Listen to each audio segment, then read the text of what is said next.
Salom do'stlar, bu Kazakh Story Time. Biz boshlaymiz. Yolg'onlar girdobi, shifoxona yo'laklaridagi sir. Birinchi qism, chilparchin bo'lgan xotirjamlik va noma'lum onaxon. Bir bob. Boron oldidagi jimjitlik.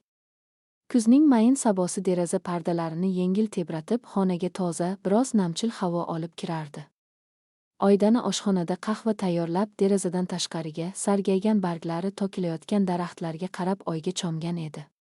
Uning hayoti tashqaridan qaraganda mukammaldek tuyulardi. Yosh, go'zal, badavlat oilaning bekasi, shaharning eng nufuzli kompaniyalaridan birida katta lavozimda ishlaydigan kelishgan erning sevimli rafiqasi. Oydana va Jasurning turmush qurganiga 5 yil tolgan edi. Garchi farzand ko'rish baxti hali ularga nasib etmagan bo'lsa-da, Jasur doim uni yupatar, hammasi o'z vaqt soati bilan bo'ladi, asosiysi biz birgamiz, deb dalda berardi. Bugun ertalab ham Jasur odatdagidek erta uyg'ondi. Uning yuzida qandaydir tushunarsiz, asabiy taranglik bor edi, lekin Oydana buni uning ishidagi navbatdagi muhim loyiha bilan bo'kladi. Oydana, jonim, men bugun Qo'qonga, obyektdagi muammolarni hal qilish uchun ketyapman. Ehtimol kechasi u yerda qolishimga to'g'ri kelar.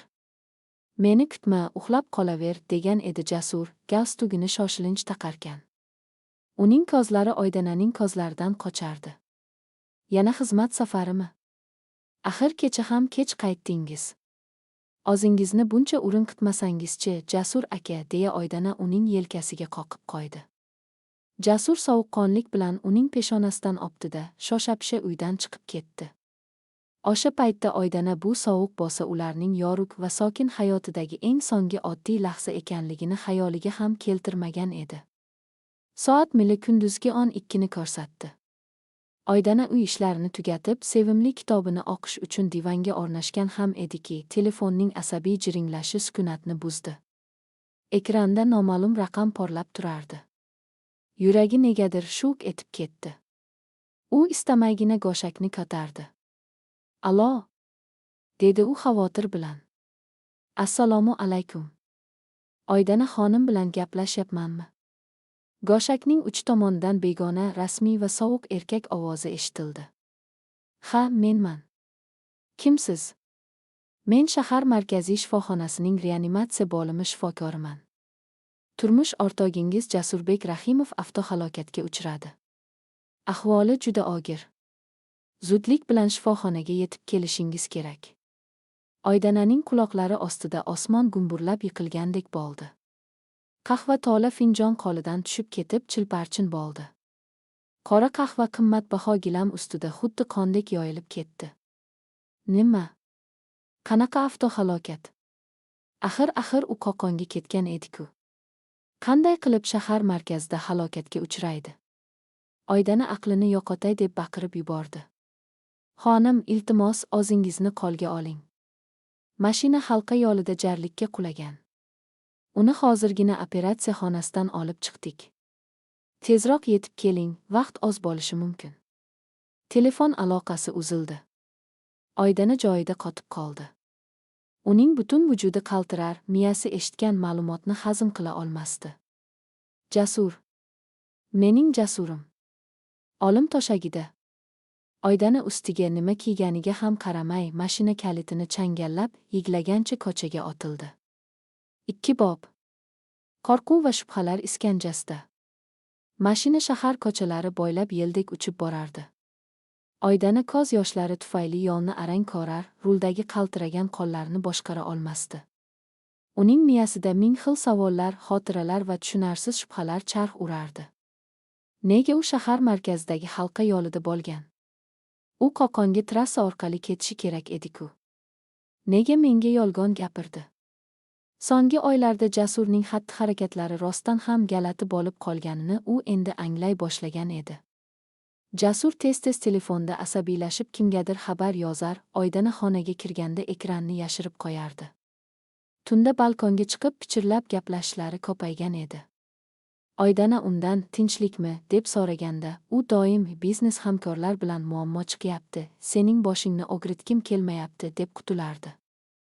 Oydana korkorona ishonardi. U o'z erini mukammallik timsoli deb bilardi. Axir qanday qilib o'zining butun umrini unga bagishlagan insonga shubha qilish mumkin? Lekin hozir olim xavfi eshik qoqib kelganida barcha mayda detallar birlashib, Oydananing qalbida dahshatli bir boshliqni yuzaga keltirmoqda edi. Yo'q, yo'q Xudojon, faqat uni mendan tortib olma. Omon qolsin, mayli, nima sir yashirgan bo'lsa ham, faqat omon qolsin. Deya Oydana rulga boshini urib yiglardi. Mashina shifoxona hovlisiga shiddat bilan kirib keldi. Oydana tormozni qattiq bosib, mashinani qanday bo'lsa shunday tashlab, shifoxona binosi tomon yugurdi. Kuzning sovuq shamoli uning yubka kiyimidan teshib o'tsa-da, u sovqotishni his qilmasdi. Uning vujudini faqat bitta narsa, erini yo'qotish qo'rquvi olib bo'lib yondirmoqda edi. 3 bob. Muzdek yo'laklar va dahshatli kutish. Shifoxonaning qabul bo'limi odamlar, yigisigi va yugurib yurgan oq xalatli shifokorlar bilan to'la edi. Dori-darmon, xlor va o'ziga xos tibbiy spirt hidi Oydananing dimogiga urildi. Bu hid uning vujudida qandaydir ibtidoiy qo'rquvni uyg'otdi. U qabulxona oynasi yoniga yugurib bordi. Iltimos. Jasurbek Rahimov. Avtohalokat bilan olib kelishdi. Reanimatsiyada deyishdi, u qayerda? Menga yordam bering. Oydana hamshiraga qarab yig'lamsiradi. Hamshira xotirjamlik bilan kompyuter ekraniga qaradida, hamdardlik bilan bosh chayqadi. Ha, Rahimov. 3-qavat intensiv terapiya bo'limi 12 palata. Lekin u yerga kirish taqiqlangan. Siz faqat yo'lakda kutishingiz mumkin. Navbatchi shifokor birozdan so'ng o'zi chiqadi. Oydana rahmat deyishga ham ulgurmay zinalar tomon yugurdi. Liftni kutishga sabri chidamadi. U zinalardan uchib chiqa boshladi. Har bir qadamda uning yuragi tezroq urar, faqat tirik bo'lsin, faqat nafas olib tursin degan iboratni ichida takrorlardi. 3-qavatga yetib kelganda uning nafasi qisilib qolgandi. Bu qavat boshqalariga nisbatan o'ta sokin, yorug'ligi xira va qandaydir vahimali edi. Uzun, oq marmar poldan iborat yo'lakning ikki chetida reanimatsiya palatalarining og'ir eshiklari tizilib turardi. Yo'lak oxirida bitta hamshira yozuv stoli ortida mudrab o'tirardi. Oydana sekin qadamlar bilan yo'lak bo'ylab yura boshladi. 7 palata. 9 palata. 11 palata. Uning maqsadi 12 palata edi. Uning qattiq urayotgan yuragining ovozi shifoxona yo'lagidagi yagona sado bo'lib tuyulardi. U 12 palata eshigiga yetib keldi. Eshikning kichik oyna tirqishidan ichkariga qaradi. Ichkarida turli xil apparatlarga ulangan, yuzi to'liq oq bint bilan o'ralgan, faqat og'zi va burni ochiq qolgan bir erkak yotardi. Uning atrofida monitorlar uzluksiz pip-pip degan ovoz chiqarar, tomirlardan turli xil tibbiy suyuqliklar quyilayotgan edi. Oydananing ko'zlaridan shashqator yosh oqib tushdi. U titrayotgan qo'lini sovuq eshikka qo'ydi. Jasur. Jonim. Men keldim, pichirladi u. U eshik tutqichini ushlab uni ochishga urindi. Xuddi shu payt orqadan, o'ta yonginada joylashgan 11 palataning eshigi giqillab sekin ochildi. Va yo'lakning o'lik sukunatini qandaydir xirillagan, qari va galati ayol ovozi buzdi.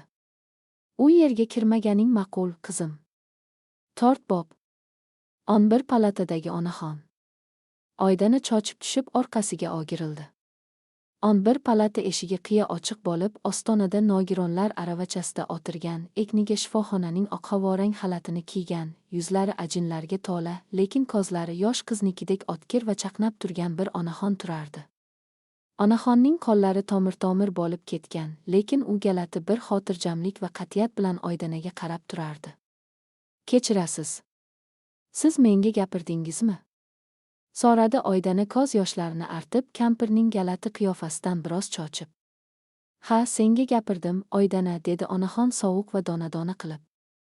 Oydana joyida qotib qoldi. Butun tanasi muzlab ketgandek bo'ldi.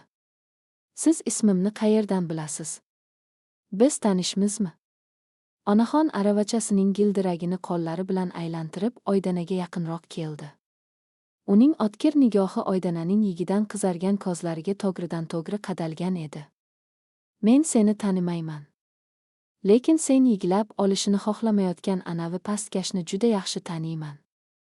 O'sha iflos uchun ko'z yosh to'kib o'zingni xarob qilma. U sening ko'z yoshing tugul, sening nafas olishingga ham arzimas maxluq.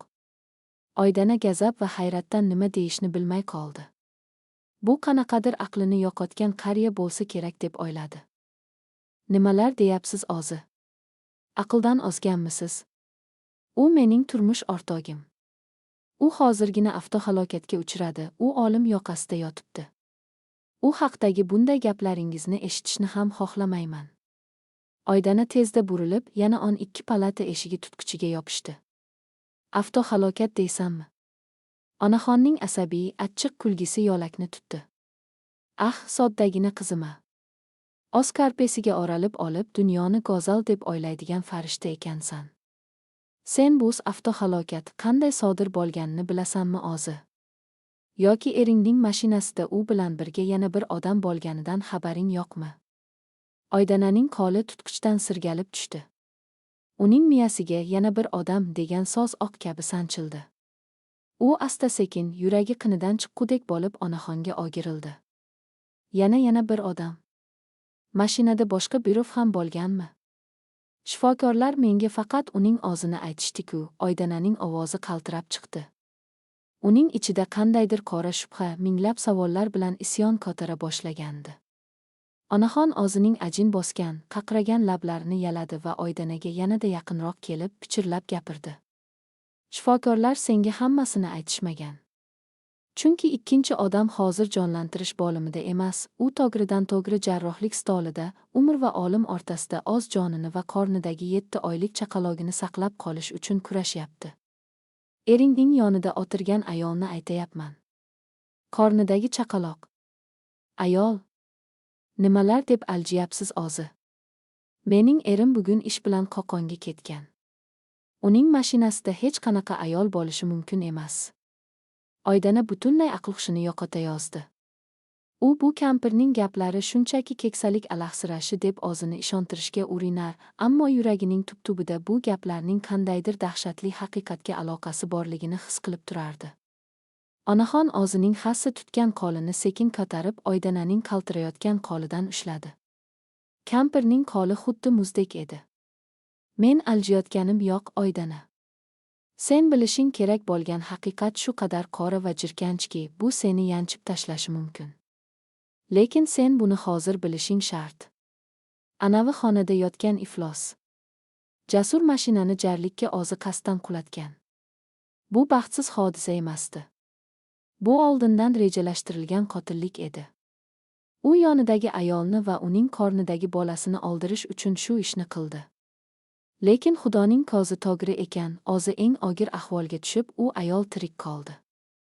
Oydananing tizzalaridan mador ketib, u sekin devorga suyanib, yerga o'tirib qoldi. Nafas olishi qiyinlashib, atrof aylanib ketayotgandek bo'ldi. Nega u bunday qilishi kerak? U ayol kim o'zi? Nega mening jasurim qotillik qiladi? Bu girt yolg'on. Oydana yiglab yubordi. U o'z quloqlariga ishonishni xohlamasdi. 5 yillik mukammal sevgisi bir lahzada qandaydir qonli trillerga aylanib ketishiga rozi emasdi. Onaxon aravachasidan sekin egilib, Oydananing ko'zlariga chuqur, shafqatsiz bir nido bilan boqdi. U ayol mening qizim Oydana. Va u tasodifiy yo'lovchi emas. Sening ering Jasur, u mening qizimning qonuniy, shar'iy turmush o'rtog'i. Sen shunchaki uning boyligi, martabasi va qulayligi uchun uylangan, 5 yil davomida uxlatilgan qurbonsan xolos. U bugun mening qizimdan va uning bolasidan qutulmoqchi bo'ldi, chunki qizim sening oldinga kelib, hamma haqiqatni aytish bilan tahdid qilgan edi. Oydananing ko'z oldi qorong'ilashib ketdi. Qonuniy turmush o'rtog'i. 7 oylik chaqaloq. Qasddan qotillik. Bu so'zlar qandaydir uzoqdan, go'yo xiralashgan magnitofon tasmasidan kelayotgandek tuyuldi. Shifoxonaning sovuq, oq devorlari uning ustiga qulab tushayotgandek, havo yetishmay bo'gila boshladi. Uning 5 yillik baxti, barcha orzulari, Jasurning o'sha soxta tabassumlari, barchasi bir soniya ichida portlab, kulga aylandi. Haqiqat ba'zan insonni o'ldirmaydi, lekin uni tiriklayin kuydirib yuboradi. Va Oydana hozir ana shu olifning qoq markazida turardi. 2-qism. parchalangan niqoblar va telefondagi dahshat. 5 bob. Shok holati va achchiq inkor. Shifoxonaning sovuq va oppoq yo'lagi Oydinaning ko'z oldida xuddi girdob kabi aylana boshladi. Nafasi bo'g'ziga tiqilib, quloqlarida faqat onaxonning u qasddan qulatgan. U mening qizimning qonuniy eri 7 oylik chaqaloq degan so'zlari mudhish aks-sado berardi. Oydina sovuq marmar poldan o'rnidan turishga urindi, lekin oyoqlari unga bo'ysunmadi. U yana tizzalab qoldi, yuzlarini qo'llari bilan yopib, ovozsiz ingradi. Yo'q, bu bo'lishi mumkin emas, dedi u qaltiragan ovozda, yoshli ko'zlarini onaxonga tikib. Siz adashyapsiz. Yoki meni kimgadir o'xshatyapsiz. Jasur unday odam emas. Biz bir-birimizni sevamiz, bizning hayotimiz mukammal edi. U hech qachon bunday tubanlikka bormaydi, ayniqsa qotillikka. Siz mendan pul undirmoqchi bo'lgan firibgarsiz.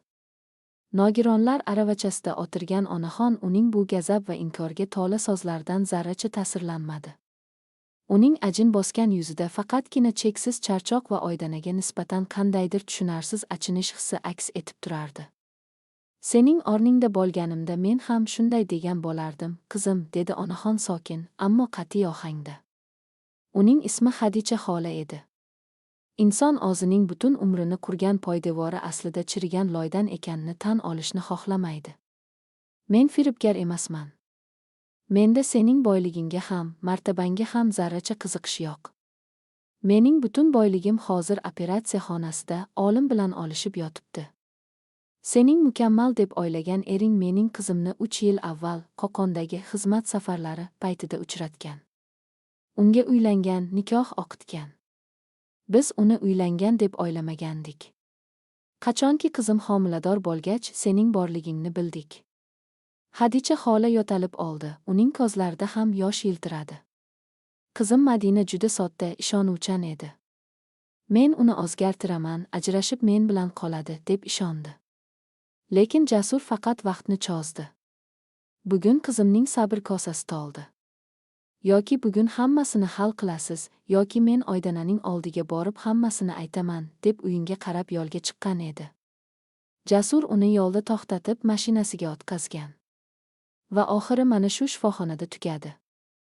Oydina endi qichqirib yig'lashdan o'zini tiya olmadi. Uning 5 yillik baxti, tunlari qilingan shirin suhbatlar, kelajak rejalar, barchasi girt yolg'on, girt ifloslik ekanligi uning yuragini xuddi pichoq bilan tilgandek azoblardi. Nega? Nega Jasur unga shuncha vaqt xiyonat qildi? Nega ajrashib keta qolmadi? Shu payt yo'lak oxiridan hamshiralar va 2 nafar jarroh shoshilib kelib qolishdi. Ularning yuzida jiddiylik va toliqish bor edi. Oydina darhol ko'z yoshlarini artib devorga suyanib o'rnidan turdi. 6 bob. Operatsiya xonasidan kelgan xabar va merosxo'r. Jarrohlardan biri, yoshi 50lardan oshgan, ko'zoynakli shifokor To'g'ri Xadicha xolaning aravachasi oldiga keldi. Uning egnidagi yashil jarrohlik libosida qon do'glari ko'rinib turardi. Oydina beixtiyor bir qadam oldinga tashlab, nafasini ichiga yutdi. Xadicha opa, dedi shifokor og'ir xo'rsinib. Operatsiya juda murakkab o'tdi. Qizingiz Madinaning ichki a'zolari kuchli zarbdan yorilgan, ko'p qon yo'qotdi. Biz qonni to'xtatdik, lekin u hozir chuqur koma holatida. Uning qachon o'ziga kelishi yoki umuman o'ziga kelishi noma'lum. Xudodan faqat mo'jiza kutamiz. Xadicha xola yuzini qo'llari bilan yopib, ovozsiz yig'lay boshladi. Uning titrayotgan yelkalari Oydinaning yuragini eza boshladi. Bolachi, mening nevaram nima bo'ldi, doktor? Otinaman, biror yaxshi xabar ayting. Yig'lamsiradi qariya. Shifokorning yuzida biroz yorug'lik paydo bo'ldi. Kichkintoy, haqiqiy jangchi ekan. Biz zudlik bilan kesarcha kesish, kesarevo orqali bolani oldik. 7 oylik bo'lishiga qaramay u tirik. Ogil bola. U hozir chala tugilgan chaqaloqlar bo'limida maxsus inkubatorda yotibdi. Ahvoli og'ir, lekin stabil. U yashab ketadi. Ogil bola. Bu so'zlar Oydinaning vujudidan tok urib o'tgandek ta'sir qildi. Ular Jasur bilan 5 yil farzand kutishgan edi. Jasur har safar bolalar bog'chasi yonidan o'tganda, bizning ham o'g'limiz bo'ladi, u bilan futbol o'ynayman, deb orzu qilardi. Oydana u uchun farzand tugib bera olmaganidan o'zini ich-ichidan ayblab, ming xil shifokorlarga qatnagan, davolangan edi. Lekin Jasur u bilan xuddi shifokor o'ynab, yupatib kelarkan, aslida o'z merosxo'rini boshqa ayolning qornida yetishtirayotgan ekan. Qanday qilib bir inson shunchalik ikkiyuzlamachi, shunchalik shafqatsiz bo'lishi mumkin? Ogil bola, pichirladi Oydana ozoziga. U endi yiglamasdi. Uning ko'z yoshlari o'rnini qandaydir tushunarsiz muzdek gazab va qat'iyat egallay boshlagandi. Shifokor Oydanaga e'tibor qaratdi. Siz Jasurbek Rahimovning rafiqasimisiz? Deb so'radi u. Ha, shunday edim, dedi Oydana ovozi titramay. Uning ahvoli ham o'ta og'ir. Mashinaning ruli to'g'ridan-to'g'ri uning ko'kragiga urilgan. Ikkita qovurgasi sinib, o'pkasini teshib o'tgan. Hozir uni apparat ushlab turibdi. Politsiya tergovchilari pastda sizni kutishyapti. Halokat yuzasidan jinoyat ishi qo'zg'atildi. 7 bob. Tergovchi va siniq telefon. Oydana shifoxonaning birinchi qavatidagi qabulxonaga tushganda, uni fuqaro kiyimidagi yosh, ammo jiddiy ko'rinishli tergovchi kutib turardi. Uning qo'lida polietilen paket bor edi. Oydana xonim, men jinoyat qidiruv bo'limi tergovchisi mayor Rustamovman. Yuz bergan holat yuzasidan hamdardlik bildiraman. Lekin sizga bir nechta savollarim bor, dedi tergovchi ofitserona ohangda. So'rang, dedi Oydana devordagi sovuq o'rindiqqa chokib. Turmush o'rtog'ingiz Jasurbek Rahimovning ruhiy holati so'nggi kunlarda qanday edi? U kimdandir qarzdor emasmidimi yoki kimgadir dushmanligi yo'qmidimi? Nega so'rayapsiz? Bu baxtsiz hodisa emasmi? Oydana Xadicha xolaning gaplarini eslab, tergovchining nima demoqchi ekanligini ich-ichidan sezib turardi. Tergovchi oldinga egilib, ovozini pasaytirdi. Xonim, ekspertiza xulosasiga ko'ra, mashina halqa yo'lidagi ko'prikdan jarlikka qulagan joyda hech qanday tormoz izlari yo'q. Ya'ni haydovchi mashinani to'xtatishga yoki burishga zarracha ham harakat qilmagan. U to'g'ridan-to'g'ri tezlikni pasaytirmay to'siqni yorib o'tgan. Qolaversa, mashinaning xavfsizlik yostiqchalari, airbag haydovchi tomonidan qisman o'chirilgan bo'lgan bo'lishi mumkin degan shubha bor, bu hali tekshiriladi. Biz hozircha ikkita versiyani ko'rib chiqyapmiz, yo bu qasddan qilingan suiqasd, yoki xudkushlik va qotillik aralashmasi. Oydana jim qoldi. Demak, onaxon haq edi. Jasur o'z muammosini hal qilish uchun mashinani jarlikka haydagan. U olmasligiga ishonib, faqat yonidagi ayolni yo'q qilishni maqsad qilgan. Qanday vahshiylik! U bugun ish bilan Qo'qonga ketaman degandi, dedi Oydana quruq ovozda. Yonida ayol borligini, umuman o'sha ayolni tanishini ham bilmasdim. Bizning hayotimiz tashqaridan tinch edi. Faqat so'nggi paytlarda telefoni bilan ko'p ovora bo'lib qolgandi. Tergovchi bosh irgadi. Biz halokat joyidan uning shaxsiy buyumlarini topdik. Hamyoni, soati va telefoni. Tergovchi polietilen paketni Oydanaga uzatdi. Ichida Jasurning yuzi qonga belangan soati, hamyoni va ekrani butunlay yorilib ketgan qimmatbaho telefoni yotardi. Telefonning ekrani pachoqlangan, lekin protsessori va batareyasi ishlayapti. Afsuski, u parol bilan himoyalangan. Biz uni darhol ocha olmadik. Kiberekspertizaga jo'natishimiz kerak. Balki siz parolni bilarsiz? So'radi tergovchi. Oydana paketni olar ekan, yuragi dukkilab ura boshladi. Uning sirlari hammasi shu yerda. Bilmayman, dedi u yolg'on gapirib. Lekin uni hozir menga bering. Balki yodimga tushib qolar, uyda ko'rib beraman. Hozir miyam ishlamayapti. Tergovchi biroz ikkilandi, lekin u hali rasmiy ashyoviy dalil sifatida to'liq muhrlanmaganini inobatga olib, Oydananing ruhiy holatini tushungan holda rozi bo'ldi. Yaxshi, lekin unga zarar yetkazmang. Ertaga bo'limga kelganingizda albatta olib keling. 8 bob. Qonli reja va yozishmalardagi tubanlik. Tergovchi ketgach, Oydana darhol ayollar hojatxonasiga kirdi. U yerda hech kim yo'q edi. Kabinalardan biriga kirib, eshikni qulfladi. Uning nafas olishi tezlashib, qo'llari asabiy qaltirardi. Paketni yirtib, Jasurning parchalangan telefonini oldi. Ekran yorilib ketgan, shishaning mayda siniqlari Oydananing barmog'ini tirnab qonatdi, lekin u og'riqni sezmadi. U tugmani bosdi. Ekran xira bo'lsa-da yorishdi. Parolni kiriting. Oydana ularning to'y kunini terdi, xato. Jasurning tugilgan kunini terdi, xato. Keyin u Xadicha xolaning gaplarini esladi. Qo'qon. 3 yil oldin. Oydana miyasini ishga soldi. 3 yil oldin, oktyabr oyida Jasur Qo'qonga eng uzoq muddatli xizmat safariga ketgan edi. O'sha safardan qaytgach, u ancha o'zgarib qolgandi. Oydana o'sha sanani 1500 onni terdi. Qulf ochildi. Telefonning asosiy menyusi namoyon bo'ldi. Oydananing ko'zlaridan yana yosh quyilib keldi. Uning eri o'z parolini o'sha ayol bilan uchrashgan yoki ehtimol nikoh o'qitgan kunga qo'ygan edi. Oydana barmoqlari titragancha WhatsApp ilovasiga kirdi. Xabarlar ro'yxatining eng tepasida M harfi bilan saqlangan va yurakcha belgisi qo'yilgan raqam turardi. Bu Madina edi. Oydana yozishmalarni ochdi. O'qigan har bir so'zi uning yuragiga xuddi zaharli ignadek sanchilardi. Madina, kecha 22:45. Jasur aka, qachongacha meni bu yerto'lada saqlaysiz? Bolamiz tugilishiga oz qoldi. Oydana bilan ajrashaman degandingiz-ku. Siz uning otasi qurib bergan kompaniyani, boylikni mendan va bolangizdan ustun qo'ydingiz. Jasur, kecha 22:50. Madinam, tushun, men hozir ajrasha olmayman. Qaynotamning qo'lida katta kuch bor, u meni ko'chaga yalang'och qilib haydaydi. Menga ozroq vaqt ber. Oydananing nomidagi kompaniya aksiyalarini o'z nomimga o'tkazib olay, keyin u bepusht xotinni talogini beraman. Hammasi sen va o'g'limiz uchun. Bepusht xotin. Oydana bu so'zni o'qib, hojatxona devoriga suyanib, og'zini qo'li bilan yopgancha unsiz faryod qilib yig'ladi. U farzand ko'ra olmagani uchun o'zini ming bor la'natlagan, Jasurdan kechirim so'ragan kechalari ko'z oldidan o'tdi. Jasur esa yuziga tabassum qilib, orqasidan uni shunday atab yurgan ekan. Qolaversa, u Oydananing otasi bergan boylik, kompaniya aksiyalarini o'marish uchungina bu nikohni saqlab turgan. Oydana yozishmalarning bugun ertalabki qismini o'qishda davom etdi.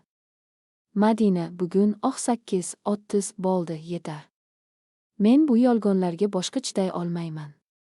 Men hozir taksi chaqirdim, to'g'ri Oydananing oldiga ketyapman. Unga hammasini o'zim aytaman. Bizning qonuniy nikoh qog'ozimizni bolamni ko'rsataman. Hammasi tugadi, Jasur. Jasur, bugun 8:35 jinnilik qilma. Yo'q. Iltimos, asabimga tegma. Sen mening butun hayotimni vayron qilmoqchimisan? To'xta dedim senga. Jasur, bugun 8:45 ovozli xabar. Oydana ovozli xabarni quloqiga tutdi. Jasurning asabiy, nafas qisilib gapirgan ovozi eshitildi. Madina, otinaman, uyga borma. Men halqa yo'lining boshida turibman, sen kelayotgan taksini ko'rdim. Taksi haydovchisiga pul berib qaytarib yubor, mening mashinamga o'tir. Yuzma-yuz gaplashib olamiz. Men sening shartingga roziman, Oydana bilan bugun gaplashaman, faqat sen uning oldiga borma. Mashinaga o'tir. Shundan so'ng boshqa xabar yo'q edi. Faqatgina yarim soatdan so'ng sodir bo'lgan dahshatli avtohalokat bor edi xolos. Oydana telefonni bagriga bosib, sovuq kafellar ustiga o'tirib qoldi. Endi uning oldida hech qanday shubha qolmadi. Jasur qo'rqib ketgan. Madina Oydananing otasiga, katta amaldorga hammasini aytib bersa, u barcha hashamatli hayotidan, lavozimidan quruq qolishini bilgan. Shuning uchun o'z xotini va tugilajak farzandini oldirishga, mashinani jarlikka yo'naltirishga qaror qilgan. Maxluq, deya pichirladi Oydana ko'zlaridagi yosh o'rnida yonayotgan nafrat olovi bilan. Sen meni laqma, senga ishonib barcha boyligini qo'shqo'llab topshiradigan go'l ayol deb o'yladingmi, Jasur? Sen homilador ayolni oldirishdan toymaydigan qotilsan. Endi men seni shunday azoblaymanki, hatto o'liming ham senga jannatdek tuyuladi. Oydana ko'zguga qaradi. Uning yuzidagi ojiza, mehribon Rafiqaning niqobi ochib ketgan, uning o'rnida xiyonatdan yongan, qotildan qasos olishga tayyor turgan sovuqqon va kuchli ayol turardi. U telefonni ehtiyotkorlik bilan paketga qayta soldida, hojatxonadan shaxdam qadamlar bilan chiqib, reanimatsiya bo'limiga, Xadicha xolaning oldiga qarab ketdi. Endi oyin butunlay boshqa qoidalar bilan o'ynalishi kerak edi. Yolg'onlar girdobi, shifoxona yo'laklaridagi sir. 3-qism: muzlagan qalb va qasosning ilk qadamlari. 9 bob. Kutilmagan ittifoq va qasamyod. Oydana hojatxonaning sovuq devorlariga suyanib, ko'z yoshlarini artdi. Qalbida uzoq yillar davomida josh urib yashagan, eriga bo'lgan cheksiz muhabbat, hurmat va sadoqat hammasi bir lahzada kulga aylangan edi. Endi o'sha kulning ostidan mutlaqo boshqa bir ayol, xiyonatdan yongan, o'zini himoya qilishga va adolat o'rnatishga qasamyod qilgan kuchli sovuqqon qasoskor osib chiqmoqda edi. U sumkasidan ko'zgusini olib, yuzini tartibga keltirdi. Ko'zlaridagi qizillikni yashirishning iloji yo'q edi, ammo nigohidagi avvalgi qo'rquv va ojizlik butunlay g'oyib bo'lgandi. U Jasurning pachoqlangan telefonini yana paketga solib, sumkasining eng tubiga yashirdi va shaxdam qadamlar bilan reanimatsiya bo'limi tomon yo'l oldi. 3-qavatning uzun va jimjit yo'lagida Xadicha xola hamon nogironlar aravachasida, boshini egib, tasbeh o'girib o'tirardi. Oydana qariyaning yoniga kelib, ohista tizaladi. Onaxon boshini ko'tarib, qizning yuzidagi o'zgarishni darhol payqadi. Siz haq edingiz, Xadicha xola, dedi Oydana pichirlab, lekin har bir so'ziga qat'iyat yuklab. Uning ovozi titramayotgan edi. U shunchaki xiyonatkor emas, u chinakam maxluq ekan. Men uning telefonidagi yozishmalarni o'qidim. U qizingizni, o'zining tug'ilajak farzandini va hatto meni ham qanday mudhish maqsadlarda ishlatib kelganini ko'rdim. Xadicha xolaning ko'zlaridan yana yosh sizib chiqdi. U qaltiragan qo'llari bilan Oydananing yuzini siladi. 2 xil taqdir, 2 xil dunyo vakillari bo'lgan bu ikki ayolni hozir bitta umumiy dushman va umumiy dard birlashtirib turardi. Qizima, sening ham yosh umringni xazon qilibdi bu iflos. Madinam uni farishtadek ko'rardi, dardi dunyosi faqat o'sha edi. Bugun u o'zining qo'li bilan Madinamni jarlikka itardi. Nima qilamiz endi, qizim? Mening Madinam olim to'shagida yotsa, bu yovuz jazosiz qoladimi? Qariya achchiq yiglab yubordi. Oydana qariyaning qo'llarini qattiq qisdi. Yo'q, Xadicha xola. U jazosiz qolmaydi. Olim u uchun juda oson qutulish bo'ladi. Men uni shunday ahvolga solamanki, u o'sha jarlikda olib ketmaganiga 1000 bor pushaymon bo'ladi. Lekin buning uchun sizdan bir narsani iltimos qilaman. Nima desang tayyorman, bolam. Faqat o'sha zolimning kirdikorlari ochilsin. Hozircha politsiyaga bu haqida hech narsa demaymiz, dedi Oydana ko'zlarini qisib. Tergovchi mendan mashinadagi ayolni tanish-tanimasligimni so'radi. Men bilmayman, dedim. Jasur komadan uyg'onganida qizingizning tirikligini bilmasligi kerak. Biz unga shunday o'yin quramizki, u o'z qilmishi fosh bo'lmaganiga ishonib, butunlay xotirjam tortadi. O'z xatolarini birin-ketin qila boshlaydi. Biz esa uni o'z toriga o'zini ilintiramiz. Qizingizni davolash, eng yaxshi shifokorlarni topish mening bo'ynimda. Siz faqat chidang va menga ishoning. Xadicha xola Oydananing qat'iyatli ko'zlariga qarab, rozi bo'lgandek bosh irgadi. Shu payt 12 palatadan navbatchi shifokor shoshilib chiqib keldi. Oydana xonim, turmush o'rtog'ingiz o'ziga keldi. Hozircha gapirishga qiynalyapti, lekin sizni so'rayapti.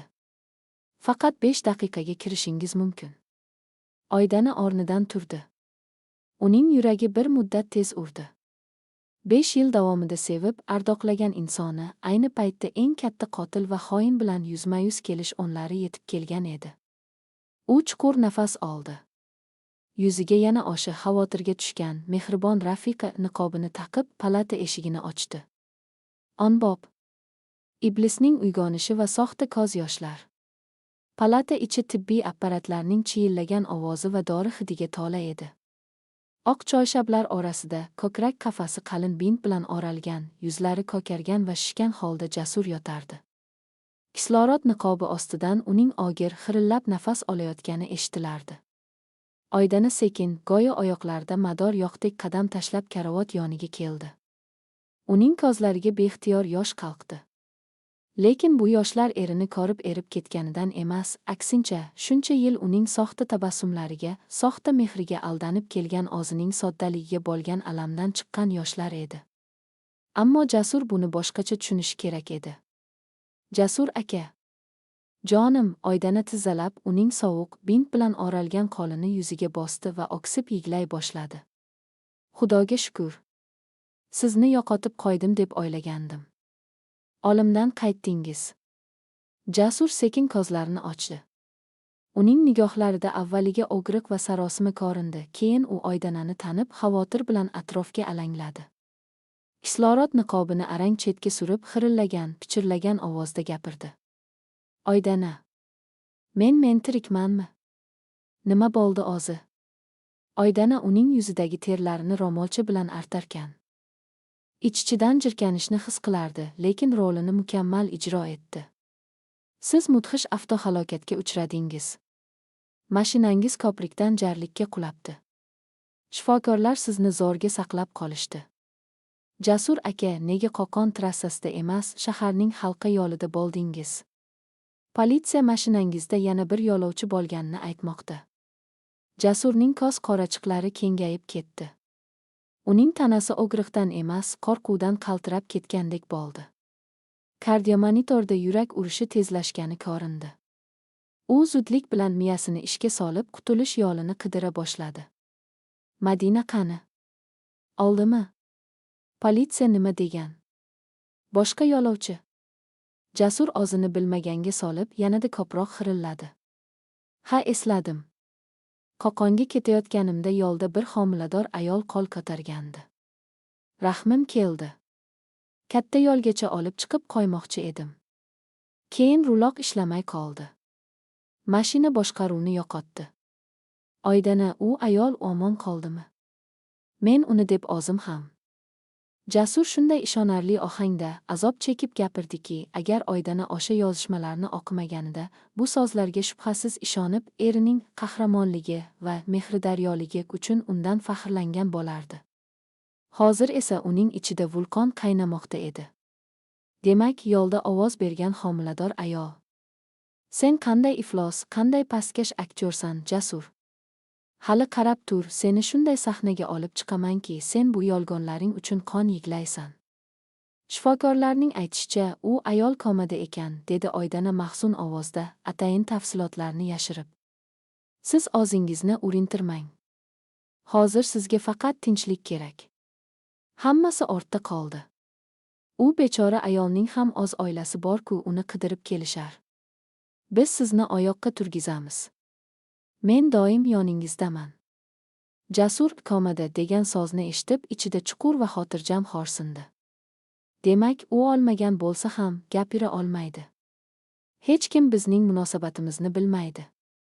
Bola esa allaqachon olgan bo'lsa kerak deb o'yladi ozcha xotirjam bo'lib. U Oydananing qo'lini sekin qisib qo'ydi. Sen mening farishtamsan, Oydana. Kechir meni seni xavotirga qo'yganim uchun. Oydana jilmaydi. Muzdek yuraksiz tabassum bilan. Dam oling, azizim. Men ketmayman, shu yerdaman. U palatadan chiqishi bilan yuzidagi tabassum yo'qolib, sovuq qotgan toshdek qotdi. U tezda shifoxona hovlisiga tushdi va o'z mashinasiga o'tirib, eshiklarni qulfladi. Endi rejaning ikkinchi va eng og'ir qismini boshlash vaqti kelgan edi. 11 bob. Otaga qo'ng'iroq va moliyaviy qopqon. Oydana mashinada o'tirib, chuqur nafas oldi va telefonining xotirasidagi eng birinchi raqamni, otasi Rustam akaning raqamini terdi. Rustam aka respublikadagi eng yirik ko'chmas mulk va savdo markazlari tarmogiga egalik qiluvchi nufuzli, badavlat va qattiqqo'l inson edi. U yagona qizi Oydanani hammadan ko'p yaxshi ko'rar, uning baxti uchun butun boyligini berishga tayyor edi. 5 yil oldin u Jasurga u qadar ishonmagan, biroq qizining ko'zlaridagi sevgini ko'rib, bu yosh yigitga nafaqat qizini, balki kompaniyasining boshqaruvchi direktorligi va 30% aksiyalarini ham to'y sovg'asi sifatida ishonib topshirgan edi. Jasur aynan shu boyliklarni asta-sekin, qonuniy yo'llar bilan ozlashtirayotgani Oydanaga endi ma'lum bo'lib turardi. "Alo, qizim. Oydana, tinchlikmi? Ovozginang boshqacha-ku." Otasining gamxo'r, yoqimli ovozini eshitib, Oydananing bo'g'ziga tiqilgan alam yana yosh bo'lib keldi. Ammo u o'zini darhol yig'ishtirib oldi. "Dada, zudlik bilan ko'rishimiz kerak. Menga yordamingiz kerak. Faqat iltimos, hech kimga indamang. Men sizga joylashuvni yuboraman, o'sha yerga keling." "Nima bo'ldi o'zi? Jasur qani?" "Jasur shifoxonada. Avtohalokatga uchradi. Lekin gap bu haqda emas, dada. Iltimos, faqat siz va men. Menga kompaniyaning eng zo'r yuristini va bosh hisobchini ham yashirincha tayyorlab turing. Yarim soatdan so'ng shahar chetidagi ko'zdan yiroq, hashamatli yopiq restoranlardan birining shaxsiy xonasida ota va qiz yuzma-yuz o'tirishardi. Rustam aka qizining yuzidagi olikrang oqarishni va titrayotgan qo'llarini ko'rib, nima voqea bo'lganini tushuna olmay xavotirda edi. Oydana hech narsa demasdan stol ustiga paketdagi pachoqlangan telefonni va o'zining ekranida yozib olingan WhatsApp xabarlarining skrinshotlarini qo'ydi. "O'qing, dada." Rustam aka xabarlarni o'qir ekan, uning yuzi avvaliga qizarib, keyin gazabdan bo'zarib keta boshladi. Uning keng yelkalari titrab, mushtlari shu qadar qattiq tugildiki, tomirlari yorilib ketgudek holatga keldi. U o'qib bo'lgach, telefonni stolga qattiq urdi. "Iblisning bolasi! Padarlanat!" deb baqirdi Rustam aka o'rnidan sapchib turib. Restoran xonasi uning gazabli ovozidan larzaga keldi. "Men uni o'z qo'llarim bilan bo'g'ib oldiraman. Mening qizimni bepusht degan tilini kesib olaman. U bizning kompaniyamizni omarib, yashirincha boshqasiga uylanib yashaganiga, endi esa homilador xotinini pachoqlab oldirishga uringaniga uni tiriklayin ko'maman." Oydana joyidan jilmadi. Uning ko'zlarida yosh emas, muzdek qat'iyat yaltirardi. U otasining qo'lidan ushlab, uni joyiga o'tqazdi. "Yo'q, dada. Olim u uchun rahm-shafqat bo'ladi. Men uning olishini xohlamayman. Siz unga butun ishonchingizni bergansiz, u hozir kompaniyaning katta moliyaviy oqimlarini boshqaryapti. Agar siz uni hozir jismonan yo'q qilsangiz yoki politsiyaga topshirsangiz, u baribir ma'lum bir ulushini o'zining maxfiy hisoblariga ko'chirib ulgurgan bo'lishi mumkin. Biz uni qonunan, moliyaviy va ma'naviy tomondan yanchib tashlaymiz." Rustam aka qizining bunday sovuqqon va aql bilan gapirayotganini ko'rib hayratda qoldi. U doim Oydanani erkatoy, hayotning qiyinchiliklarini ko'rmagan qiz deb o'ylardi. Lekin bugun uning qarshida haqiqiy yetuk, qasoskor ayol turardi. "Nima qilamiz, qizim? Sen qanday reja qilyapsan? Men sening har bir so'zingni bajarishga tayyorman." "Birinchidan," dedi Oydana hisob-kitob bilan, "uning kasalxonada komadan chiqqanidan, o'rnidan turolmay yotganidan foydalanamiz. U yozishmalarda meni chalgitib, o'z nomiga aksiyalarni to'liq o'tkazib olmoqchi bo'lganini yozibdi. Demak, u imzolagan va hali tasdiqlanmagan qandaydir hujjatlar bor. Yuristlarni va hisobchini ishga soling. Uning boshqaruvidagi barcha vakolatlarni, imzo huquqini vaqtincha to'xtatamiz. Salomatligi sababli degan hujjat tayyorlab, barmoq izini xushsizligida yoxud e'tiborsizligida bosib olaman. Uning nomidagi barcha hisob raqamlarini bloklaymiz va kompaniyadagi pullarni offshorlardan qaytaramiz. Ikkinchidan, Madinaning va uning bolasining davolanishiga qilinadigan barcha sarf-xarajatlarni o'z zimmamizga olamiz. Va eng muhimi..." Oydana biroz tin oldi va ko'zlarini qisdi. U qotillikda gumon qilinayotgani va uning mashinasida ayol borligi haqidagi ma'lumotlarni hozircha politsiyada yopib turamiz. Tergovchi mayor Rustamov bilan o'zingiz gaplashing. Jasur o'zini bexatar sezib, xotirjam tuzalishiga imkon beramiz. Tuzalib, o'zining shohona hayotiga, ishiga qaytgan kuniyoq biz uning barcha kirdikorlarini, Madinani, bolani va uning o'g'riliklarini butun dunyo oldida, ommaviy matbuotda fosh etib, politsiyaning qo'liga topshiramiz. U hamma narsadan birdaniga eng yuqori cho'qqida turganda ajraladi. Rustam aka qizining bu mukammal va shafqatsiz rejasidan ich-ichidan titrab ketdi, lekin qizining adolat izlayotganiga to'la ishonch hosil qildi. U qizini qattiq quchoqladi. Sening tomiringda mening qonim oqayotganiga bugun yana bir bor amin bo'ldim, bolam. Hammasi sen aytgandek bo'ladi. Jasur bu kunga yetib kelganiga ming bor tavba qiladi. 12 bob. Begunoh murgak va onalik hissi. Kechga yaqin Oydana shifoxonaga qaytdi. Rejaning moliyaviy va yuridik qismi otasiga topshirilgach, u biroz yengil tortgandek bo'ldi. Endi u boshqa bir muhim ishni hal qilishi kerak edi. U togri tugruk va chaqaloqlar reanimatsiyasi bo'limiga ko'tarildi. Hadicha xola ham shu yerda oynaband inkubatorlar joylashgan xona oldida yiglab o'tirardi. Oydana shifokor bilan gaplashib, maxsus steril kiyimlar kiydi va shisha xonaga kirdi. Xonaning o'rtasidagi issiq inkubatorda ota mitti, qizil teri va suyakdan iborat bir chaqaloq yotardi. Uning burunchasiga va mitti qo'llariga turli xil naychalar, kislorod apparatlari ulangan edi. Go'dak har nafas olganda uning mitti ko'krak qafasi tez-tez ko'tarilib tushardi. Oydana shisha idish oldiga keldi. Bu Jasurning bolasi. U 3 yillik yolg'onlar mahsuli. Uni Oydanani bepusht deb xorlab, boshqadan orttirgan zurriyoti. Mantiqan olib qaraganda Oydana bu boladan nafratlanishi kerak edi. Ammo inkubator oynasidan oshi begunoh, hayot uchun kurashayotgan murgak vujudga qarab turib, Oydananing qalbida qandaydir yovvoyi, tushunarsiz va chuqur bir onalik mehri uyg'ondi. Sen hech narsada aybdor emassan, kichkintoy, deb pichirladi Oydana oynani silab. Sening otang qotil, onang komada yotibdi. Lekin sening yashashga haqqing bor. Men seni asrab qolaman. Senga hayot beraman. Sening otang bizni yo'q qilmoqchi bo'ldi, lekin biz uning zulmidan tirik chiqamiz. U bolakayning mitti yigilib qolgan mushchasiga uzoq qarab turdi. O'sha yerning o'zidayoq Oydana ichki bir qarorga keldi. Nima bo'lishidan qat'i nazar, agar Madina komadan chiqmasa, bu bolani u o'z qaramogiga oladi. Bu qasosning eng kulminatsion qismi edi. Jasur ko'chada, qamoqda chirib yotganida, Oydana uning o'g'lini o'ziga merosxo'r qilib, unga chin insoniylik va qadr-qimmatni o'rgatib o'stiradi. U tashqariga chiqib, Hadicha xolaning yoniga o'tirdi. Hadicha xola, dedi u xotirjam va ishonch bilan. Siz hech narsadan xavotir olmang. Madinani davolash uchun poytaxtdan eng yaxshi reanimatologlarni chaqirtirdim. Nevarangiz ham xavfsiz qo'llarda. Men ular uchun borimni beraman.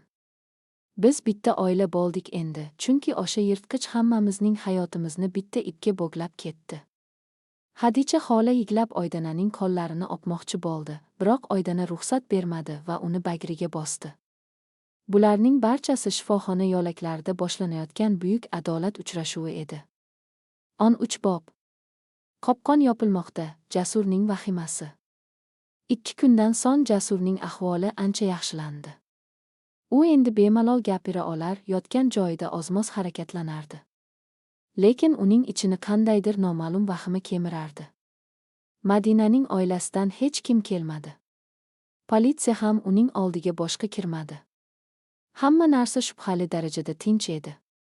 Qotillikni sodir etgan inson doim o'z qilmishining soyasidan ham qo'rqib yashaydi.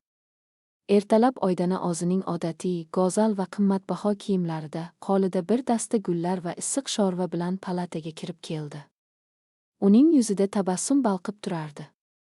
Xayrli tong, azizim. Bugun o'zingizni qanday his qilyapsiz? Rangingiz ancha kirib qolibdi, dedi u xuddi hech narsa bo'lmagandek mehribonlik bilan. Jasur jilmayishga urindi. Rahmat, jonim. Sen yonimda bo'lsang, men tezroq tuzalaman. Oydana, men ishlarimdan xavotirdaman. Yo'lda kelayotganimda ba'zi muhim hujjatlarni telefonda tasdiqlashim kerak edi. Telefonim qayerda? Meni telefonimni politsiya senga bergan bo'lishi kerak-ku. Oydana go'shtli sho'rvani idishga quyayotgan joyida to'xtadi. U orqasini o'girib, xiyol kulib qo'ydi, so'ng jiddiy qiyofaga kirib unga yuzlandi. Voy xudo! Telefoningiz esimdan chiqib ketibdi-ku. Jasur aka, mashina pachoqlanganda telefoningiz ham butunlay yaroqsiz holga kelibdi. Tergovchi uni ekspertizaga olib ketdi. Jasurning yuragi to'xtab qolayozdi. Ekspertizaga? Nega? Axir bu shunchaki avtohalokat-ku. U yerdagi shaxsiy yozishmalarim kompaniyaning maxfiy sirlari bor-ku. Nega ruxsat berding?